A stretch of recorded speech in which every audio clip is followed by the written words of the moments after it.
কুয়াশার চাদর মুড়ি দিয়ে উত্তরের জেলা কুড়িগ্রামে শীত নামছে। কুয়াশা ভেদ করে সূর্য উঁকি দিতেও আগের থেকে খানিকটা যেন বেশি সময় নিচ্ছে। সূর্যের আলোকছটা আর দুর্বাঘাসে জমাট বাঁধা শিশির বিন্দু জানান দিচ্ছে হেমন্তের বিদায়, আসছে শীত। দিন যতই যাচ্ছে ততই শীতের তীব্রতা বেড়ে যাওয়ায় কিছুটা শঙ্কায় পড়েছেন খেটে খাওয়া শ্রমজীবী মানুষ। মাঠে থাকা আমন ধান এখন ঘরে তোলার অপেক্ষায় কৃষক। সকালের শীত আর কুয়াশা উপেক্ষা করেই মাঠে ব্যস্ত সময় পার করছেন তারা। কেউ আবার ব্যস্ত সময় পার করছেন শীতকালীন সবজি আবাদে।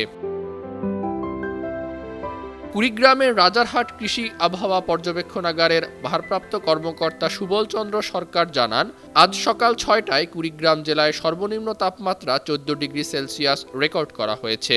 ২ সপ্তাহ ধরে এ জেলায় সর্বনিম্ন তাপমাত্রা ১৪, ১৫ ও ১৬ ডিগ্রি সেলসিয়াসে ওঠানামা করছে। তবে ডিসেম্বর মাসের প্রথম সপ্তাহের পর ঘন কুয়াশা ও ঠান্ডার তীব্রতা বেড়ে যাবে বলে জানান এক আবহাওয়া কর্মকর্তা। এদিকে শীতে অসহায় দুস্থ মানুষ যাতে কষ্ট না পায় সেজন্য প্রয়োজনীয় উদ্যোগের দাবি স্থানীয়দের। নিউজ ডেস্ক, বান্না টিভি।